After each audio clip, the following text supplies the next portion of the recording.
Hey folks, thanks for joining me. I'm in my old space because I don't really do these intros. I just feel like I have nothing to say, but podcasts should really have an intro. I should really be setting this up. I know that, but I'm not doing that. I just like to go right into my interviews. So it's not really fair though to just go into it, as I'm starting to realize. I wish I even had a theme song. I don't even want to get into music because there's so much music rights issues that are going on. Uh, just here's the intro. It's very simple. I'll probably get maybe a little bit more sophisticated because I really enjoy doing this and I want to keep doing this. Today, my guest is Shea Boynton from the band called the Barlow, and they are based out of Denver, Colorado. And you would think, okay, yeah, this is a Southern rock band. They're a Southern rock band. You think they'd be based out of here in the Atlanta, Georgia area, but it's pretty big out there in the Denver area. They tour regionally throughout Colorado, Oklahoma, and Texas. And these guys keep pretty busy. They're pretty much a weekend band. All of them are married, and I guess they all have kids, as we were talking about in this interview. So it was just a lot of fun. And they have a great new release called New Year Old Me, and great tracks on there. Really guitar driven, uh, very energetic songs. So it's not like your typical modern day Nashville type music. So we had a great time, and just keep listening. We refer a lot to this crazy hot summer. So enjoy. To you, good morning, Colorado. So now you're on mountain time. Is it 9 a.m. there? Yes, sir. How's it going up there? Is you've been having a hot summer too, like all of us? Oh yeah, it's been brutal. Yeah, all over. You can't get away. I don't know where you go to beat this heat. It's been just absolutely brutal. Every summer here in Atlanta, it's the humidity is just insane, and it's just worse this year. So Absolutely. The South. yeah, I mean, you're gonna expect it every year, but yeah, where you are, I mean, you can get hot, but it doesn't last as long. It's hot, but it's dry heat. Yeah, that is a big difference. I'll tell you, I go out running in the morning and the humidity just is a killer. But if it's dry, like it was maybe about 2 months ago, it's a Yeah, big difference, even if it was warm. absolutely. Yeah, and it's a Rocky Mountain High. So you grew up in that area? Yeah.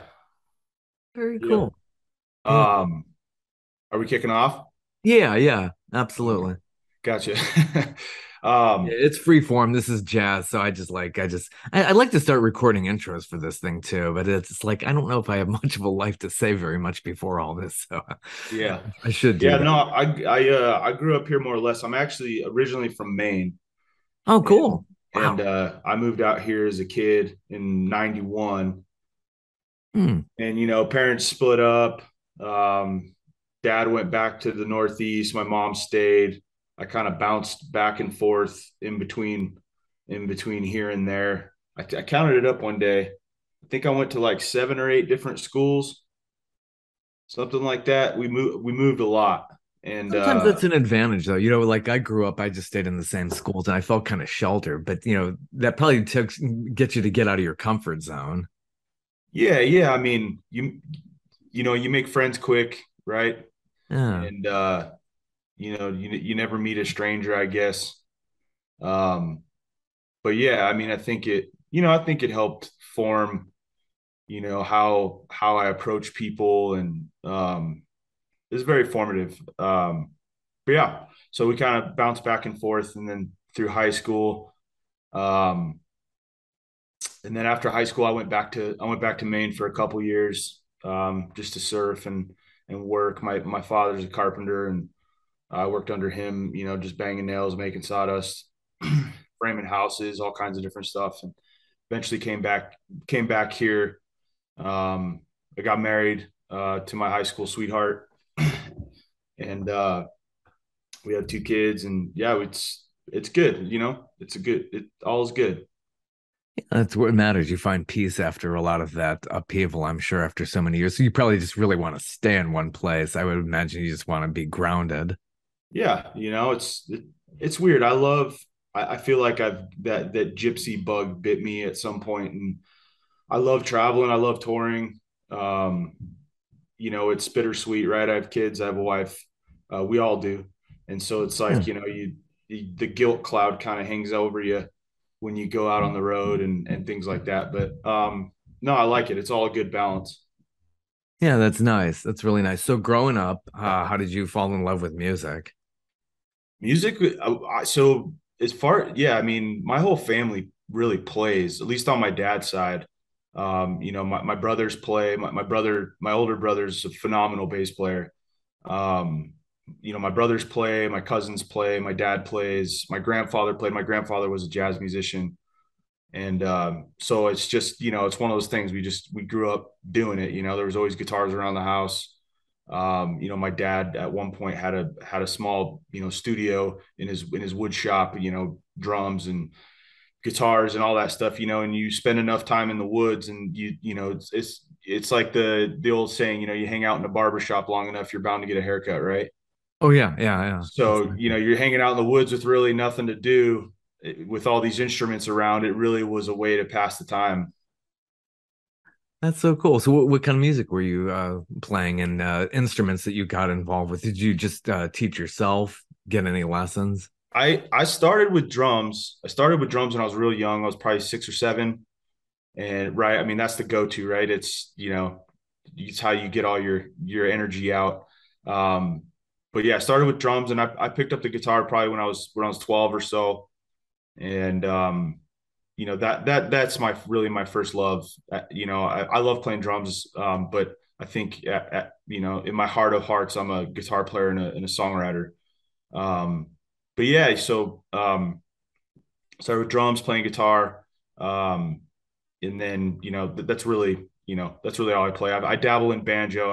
I don't claim to be a banjo player, but I can fake my way through it. How different is banjo from guitar? My sister took up banjo at a young age. How different is that from versus the guitar? I mean, tuning wise, it's not super different. There's definitely different chord structures on it. I'd say probably the most difficult part about playing banjo is your right hand, or if you're a right-handed player, is the right hand is different rolls and different picking is definitely the most difficult part. I mean, if you can make chords on a guitar, you can make chords on a banjo. It's just that fast picking, obviously depending on what you're doing. But if you're talking bluegrass, I mean that's the bread and butter of a banjo right there to me. Yeah, I've seen those bluegrass guys. Yeah, they're just fast. It's just like, Fast. wow, it hurts the hands. That's gotta Yeah. be really tough. Yeah. Dude, doing drums. I find that, it's really interesting. I watch like Don Henley. It's like I think it's amazing to just drum and sing at the same time. That's gotta be an incredible talent to pick up. I wonder how people do that.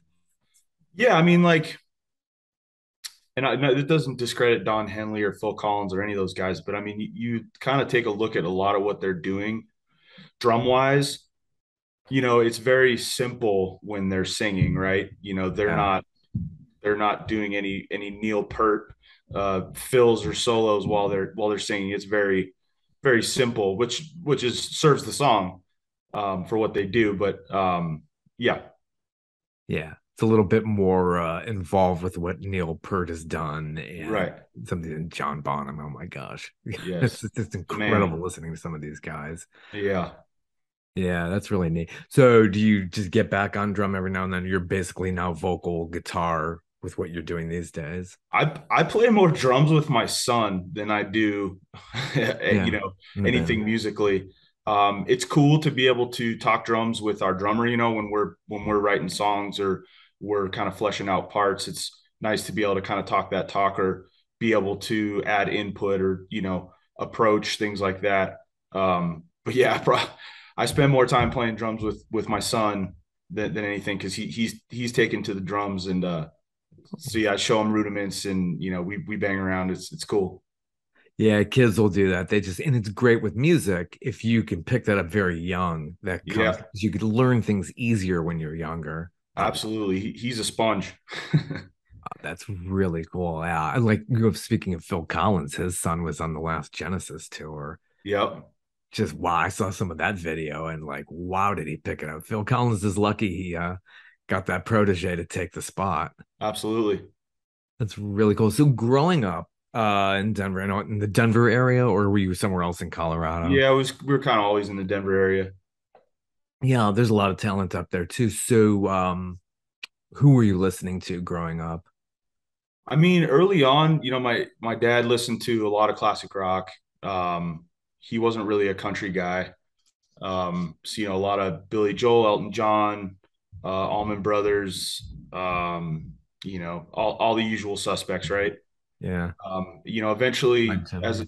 as I got into my teenage years, I started listening to a lot of like alt country, punk rock, some metal, stuff like that. And as I got older, I started diving into some of the more classic country stuff, some of the more contemporary country stuff. And when I always feel like you need to define contemporary country. To me, contemporary country is a lot of the music that's not on the radio. Um, that's just not my thing. But Turnpike Troubadours, Randy Rogers, Jason Boland, um, you know, Flatland Cavalry, Mike and the Moon Pies, all that good stuff. Um, and then of course the classics, all the Willie Whalen, Merle, Johnny Paycheck. Um, I like all that stuff too. Yeah, you got to seek that all out now. Like you can online, obviously through Right. Spotify. It's so segmented now. You do these specific searches because you're not going to get that on the terrestrial or, I mean, you got to really search for it probably on Sirius and places like that. So it's got to be really tough. Yeah, I mean it's out there. You talk a bit about a band like Turnpike Troubadours or Cody Jinks. They've done great things for independent artists, and I think they've kicked down a lot of doors. And recently Cody Jinks had announced that he was going to send one of his, I think it's like a 7-year-old song. It was off, many albums ago, and he's sending it to country radio just as kind of a middle finger to the industry. A good song is a good song, and Yeah. it would be nice to see more of that stuff, played and exposed. Totally, totally. So when you were growing up and everything, what was your first band? Did you start as with a band or did you go solo? I've done some solo stuff. It was never really my scene. I like loud guitars and drums and a band and a venue and just that environment more. But yeah, I played in punk rock bands and um, I had another kind of country project maybe 10 years ago now. Um, so yeah, I've just always played, like I took a few years off and it just always felt like something was missing, like that creative outlet. I was still writing songs, but like not having that collaboration and the camaraderie, of just playing music, being in a band. So yeah, I've just always, it's always been a constant in my life is just playing. I love it. Very cool. Yeah. So you had a number of bands that led to now it's called the Barlow. The Barlow, yeah, yeah. I mean, I'm in my mid 30s now, and some guys, exactly what they want to do in their 20s, and they go and do it. And I was just kind of always like, I don't think experimental is the right word, but I was just kind of always searching for that thing that I do that, you know, is, is my way of expression. But it's just, I think now it's kind of, you know, it's kind of cemented itself like that. This is just how I write. This is what I like to do. It's the genres that I want to play. I don't know. I feel like it's kind of all led up to this. Yeah. Yeah, it really has. So the recording catalog with the Barlow, how long have you all been together and how did you form? We started in 2017, and we really just started as we're all high school buddies. We've all kind of hung out in the same circles for years, and it just started as like, let's just play some music and have fun, and go play some dive bars, play some breweries. And initially we just kind of dabbled with it, we just kind of fit it in when we could. And then, as things kind of progressed, we put out some records, and we just started doing it more. It was just Yeah. kind of a natural progression, really. It wasn't by design. Um, but yeah, it's good. What venues have you played in the Denver area? You basically stayed in that area, or did you go throughout the whole state or go beyond there? we tour kind of regionally. So, we've done Texas, New Mexico, Wyoming, Kansas, Nebraska, all the above. Um, but yeah, we've played a lot of the venues in Colorado for sure. We got to run this after this here interview. I'm hitting the road. We got shows this weekend in the mountains. Um, but yeah, that's kind of our shtick. We just kind of do weekend runs and You all have day jobs, you all married with kids and have day yeah, jobs.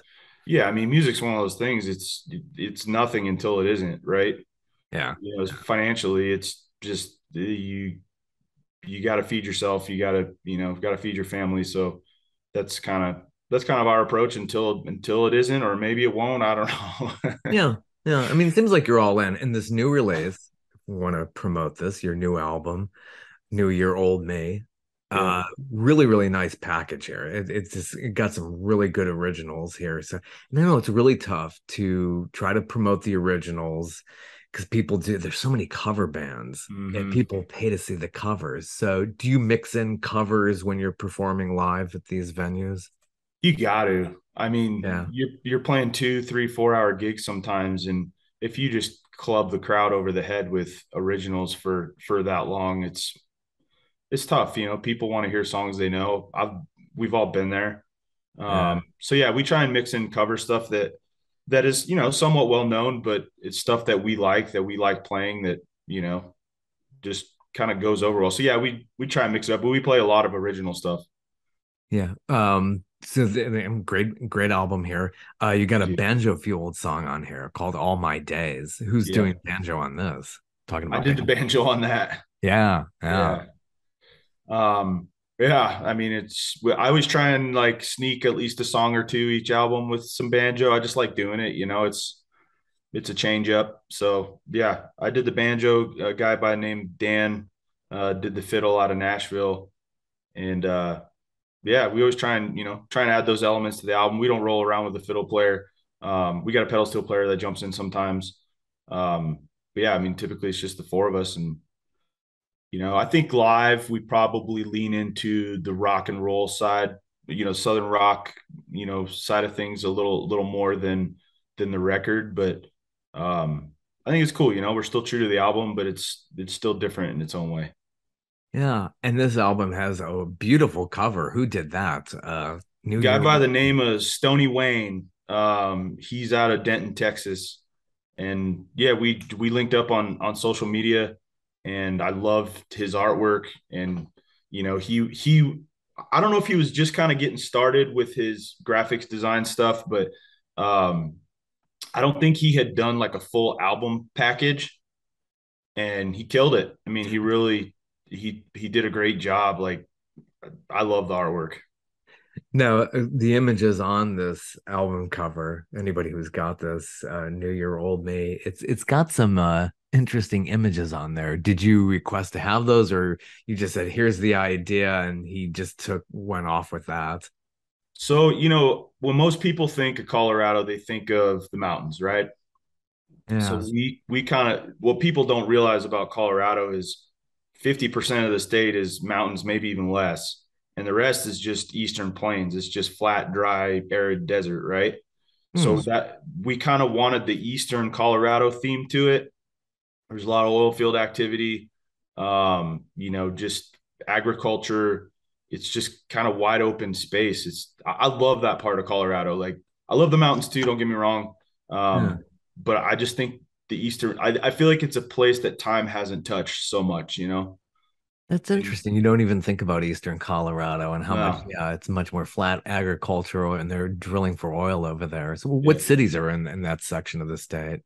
I mean, Denver technically sits in the plains. Like it's not in the mountains. So, anything east of that, there's Northeast Colorado, there's Sterling's up there, Pueblo's down south. Um, Yeah. but as far as well-known cities, there's not much out there. So when you fly into Denver, the airport's, a half hour east of the city. So it's out in the middle of a field. Oh, If it's a cloudy day, you can't even see the mountains. So it's like, I can't imagine how many people fly here and just think, what the hell? What, you I've know? had a layover there. I I thought, oh, maybe I'm getting mixed up with Salt Lake City because I remember being in Salt Lake City and seeing a lot of mountainous area. Absolutely. Not so much Denver. I just had a very quick layover there once. I had a lot of people pass through Denver like they do here in Atlanta. So it's Yeah. Big airport. yeah, yeah. That's very interesting. Wow, beautiful. But yeah, I hear so much about the beauty in Colorado. I never really got to spend a whole lot of time there. So it's just it's got to be really, really amazing. I'm sure, which is probably inspired probably some of your writing. I'm sure if you have some songs that refer to the mountainous regions. Yeah. I mean, it's in your backyard. You take it for granted, Yeah. It's we're there all the time, either playing shows or I was up there last weekend vacationing with my family, and sometimes you do kind of have to remind yourself like it is beautiful, especially when you go other places, and um it is beautiful. Yeah, and you don't think about like, people really liking country out there, but country's loved all over this nation. Sure. You don't think about Colorado being that. You think, oh yeah, it's the Joe Walsh song, Rocky Mountain High. They're all into that kind of thing, but it's country's popular everywhere. Yeah, no, I mean Colorado's got a good country scene. We played with a lot of national acts here, and they do well. The draws are always good, and we're not that far from Texas. It's 6, 7 hours away, or at least Western Texas. Um, but yeah, I mean it does well. It thrives. Yeah, you got a little bit of a punk flavor in the title track. How did that come about and you forming the title track, which obviously is like the theme for the album? Yeah, I mean that was just I wanted to make just kind of a quirky song. Just that whole songs just kind of you know kind of said this before, but like it's kind of aimed at the folks that never change for better or for worse. Um, Yeah, how true that and is. like like for me, Nobody can. there's it's funny, like as I get older, and I imagine you could probably relate to this, but like there's things that I liked and that I listened to when I was in my teens, in my 20s, that I still do, like not even just music, just stuff that I like to do. That's just like never changed. Like I just still enjoy doing it, music being one of them, but other things. um and it's but there's like I also have like some of those friendships where they haven't changed, and it's kind of for the worse. They're jaded, they're bitter. So it's just that I don't know, that song was just kind of supposed to be like just kind of quirky, like just you know if you're the things you enjoy, um just haven't changed, and you're just you, and it's just your stripes. And so yeah, it's a cool song. Yeah, so when you're writing lyrics, I always ask this of a lot of artists, are the words coming first or do you have that melody in your head?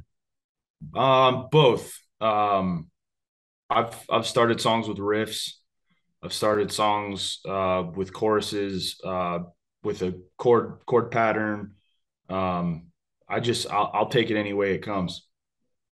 Yeah, yeah. So are you doing most of the writing and arranging, or do you have your other band members getting involved with that? I do most of the writing.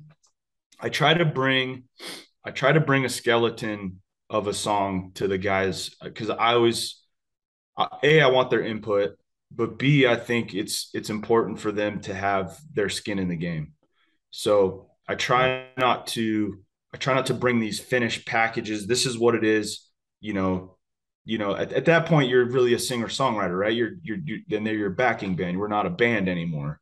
So I like to bring that. Hey, I got the verses, I got the choruses. I might have a bridge, or I might have a little riff, but let's structure this thing out. What's the feel? What's the timing? All that stuff. So like everybody can kind of at least have their stake in it. So this album, this was the genesis of this album was happening when you were on your second effort, Horseshoe Lounge, and during doing that tour. So you were basically, doing performing live, and you were also coming up with this album. So how did that come about through rehearsals? Yeah. So Horseshoe was made, during COVID, and so the songs were kind of done, and we were still kind of picking through finishing it. We kind of took our time because there was nothing going on. and I started writing more material just cause. And so shortly after Horseshoe, we were already playing new songs because we had new material and whatever.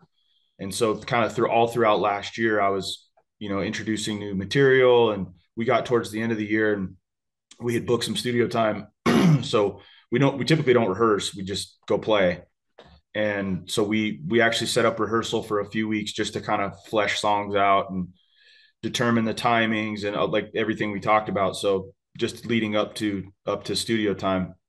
And then yeah, we went in December and cut the drums, cut the bass, and I engineered the rest of the guitars and some of the vocals from my house.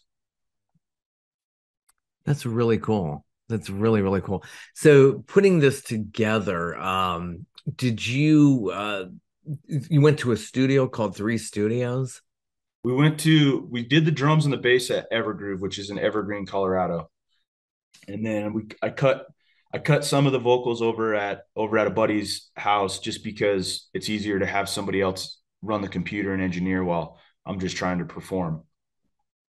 And then all the harmonies, electric guitars, auxiliary stuff, yada yada yada. We did all that from my house, which I like doing because there's no pressure, right? Oh Hey, yeah.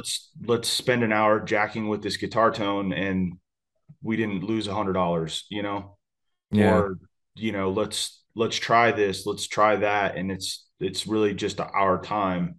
So, um, yeah, it was cool.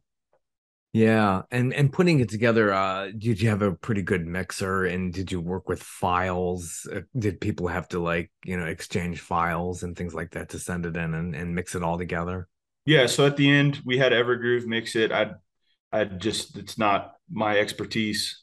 Right. So yeah, we kick all the files to Brad is his name, and yeah, send him all the files. He mixes and masters it, and that was that. And we start with the publicity train, and start doing promo stuff and interviews and all that good stuff to get it out there. Yeah. So how long has this new effort been out now? It came out June 24th, so month and a half. Pretty much hot off the presses. So that's Yeah. good. Yeah, that's Yeah, we're really proud good. of it, man. It's a fun record to play, and I think people are listening to it, which is all you want, right? I mean, you just want people to connect with it. It's all the other stuff's cool, but like at the end of the day, it's just really, and it's always interesting to see, like, in your mind, you're always like, well, this song's probably not necessarily a hit, but this might be the favorite. And it's always weird to see like how that shakes out because it never Yeah. goes the way you think. Yeah, that's what I understand from a lot of artists, though, when they're putting together any kind of a project, they don't know what's going to be the hit. That's the A&R person's responsibility. It's like you don't pick what's going to be a single and get played. Right. Here's the package. I'm delivering this to the record company. I mean, we're an independent band. We are the A&R, but yeah, exactly. We're like, well, this song will probably be it's the most catchiest or the one that's gonna catch on the most. And it's never that way. It's just Yeah. never is.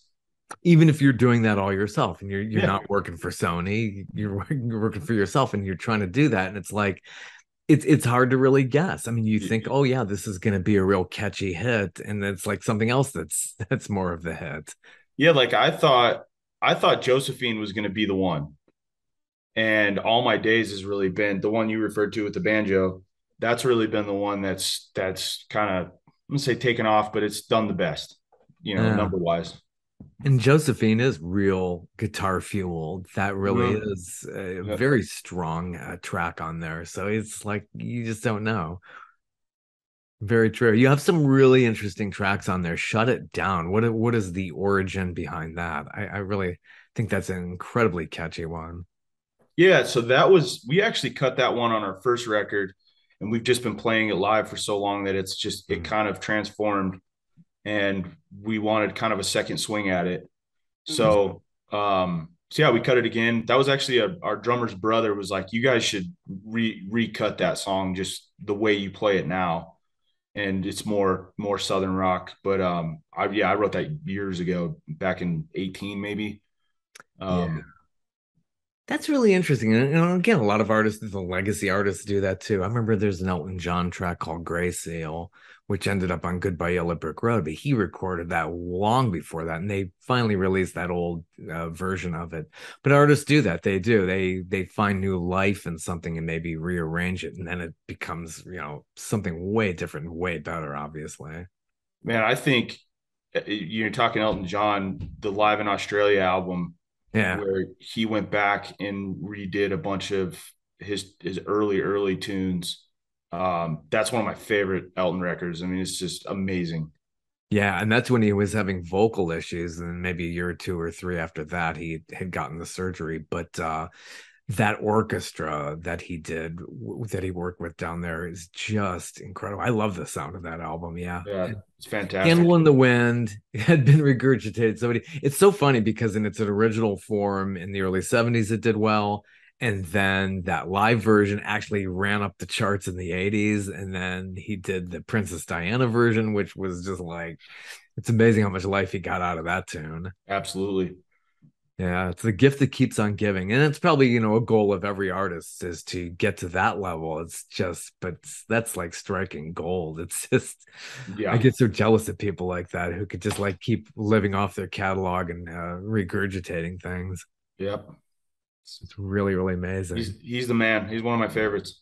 Yeah, I'm gonna see him, and it might be for the last time. He's coming here in September next month. So I've seen him Yeah. like 7 or 8 times. Yeah. I've seen him too. I saw him with Billy Joel, the face to face. Yeah.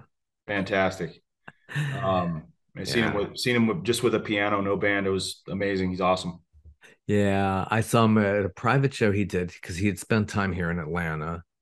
So like a private type, not charity. It was like an event where he was talking about AIDS, and saw the face to face show in 1994. That was their first one, and they told me people in that outfit they practiced here at the old Georgia Dome for that Cool. tour. Yeah, it was a lot of fun to see that. Yeah. Good It's artist. amazing. Good artist. So yeah, a lot of good tracks on your new release. Really, really, really enjoy it. Another one that really gets me is called Obsessions. Hmm. That's a really good deep cut.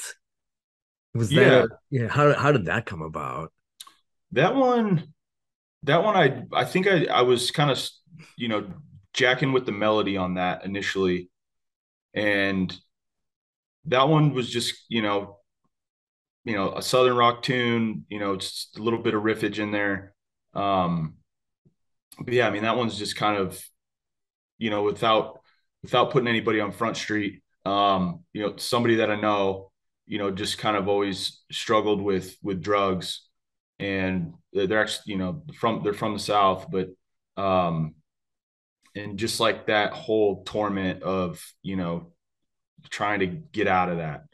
So, but it's weird because it kind of dovetails with like, like the lyric in the chorus of obsessions are never satisfied. And it's like, I think that can kind of be, it's kind of true, among a lot of things, right? Like, playing music, for instance, it's, for me, it's kind of an obsession, like just always chasing another song, playing more shows. And, but it's weird because it's never like satisfied. It's like, it's just this like eternal search. It's like good guitar tone, right? It's just never ending. Um, Yeah. Yeah. so like, I don't know. That's it's kind of a weird one, but yeah, it's fun to play. Yeah, so much. Gosh, you do so well here in Georgia if you could expand beyond Colorado, because this is all Southern rock. It's very popular still here, as much as You the got Atlanta you got metro area. Blackberry, Yeah, yeah, exactly. Yeah. fantastic band. Hope you could expand beyond that region. Definitely. One of these days.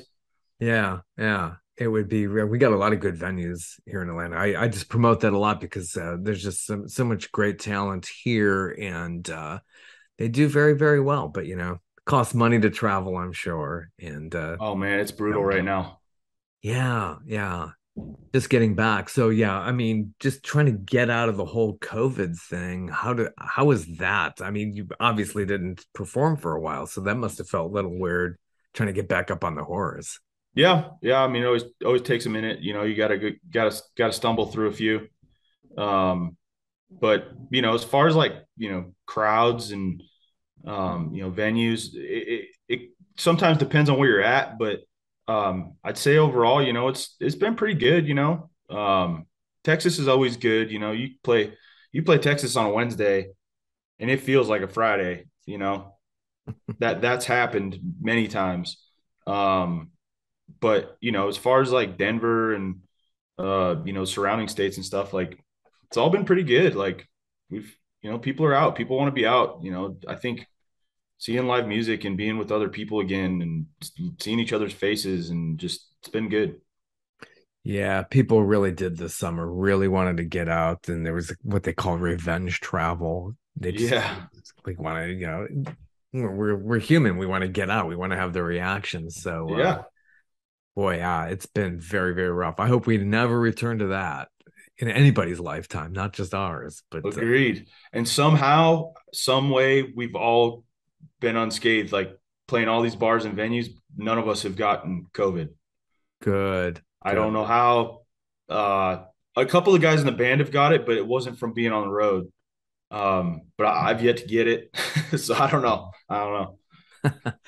Well, if you're more likely to get it now, I would think it would be the BA5, which is a very watered down version because we're not at herd immunity, Right. but I think it would be like, oh yeah, I got a really, really bad flu, but really it could be the BA5. It's just it's getting watered down. Hopefully things just keep getting better and better and better and Absolutely. deal with I mean, they were beating the drum about this. It's just been awful. So, I mean, out of that did come some good music, people in their lockdown sessions, I'm sure. Yep. Absolutely. Totally. So for your future, what do you plan on doing? Just will this stay as just your weekend gig? Do you have dreams in 3, 4, 5 years of making this more full time? Yeah. At some point, we'd like to make the leap. It's just timing, financials and timing. Yeah.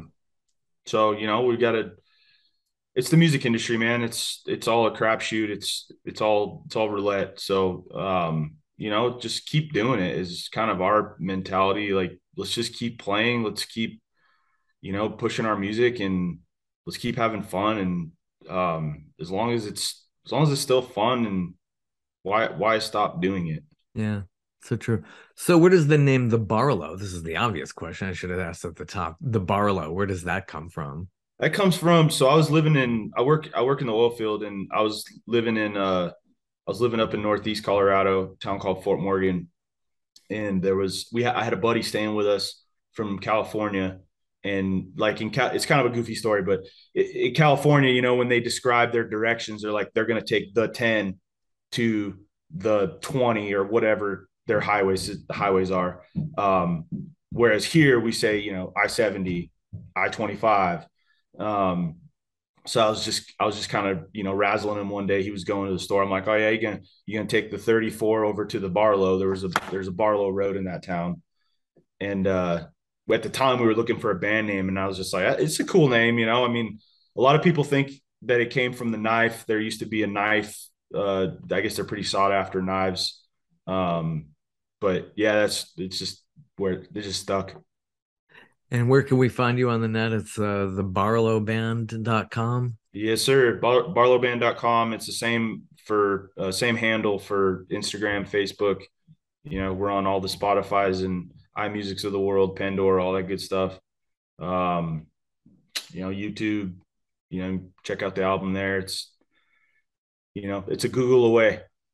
And you could buy the album on that website, thebarlowband.com. And this is really cool. You got a store, you got a merch tab on there called store. A lot of Yep. good stuff on there, the CD and good merch, hats, shirts. Vinyl, hats, shirts, all that good stuff. We did CDs this time. We didn't do CDs on the last record, and a lot of people asked for them, and they've been selling. I didn't think we'd sell them. I didn't think it was a thing anymore, but people like them. They want them. So That's good to hear. To have that physical copy is really nice, actually. I do have a lot of, these MP3 files. So afraid I'd lose all this stuff, but it's great to have that physical stuff. And yeah, how many vinyl pressings do you have of this? Vinyls we ran we ran 100.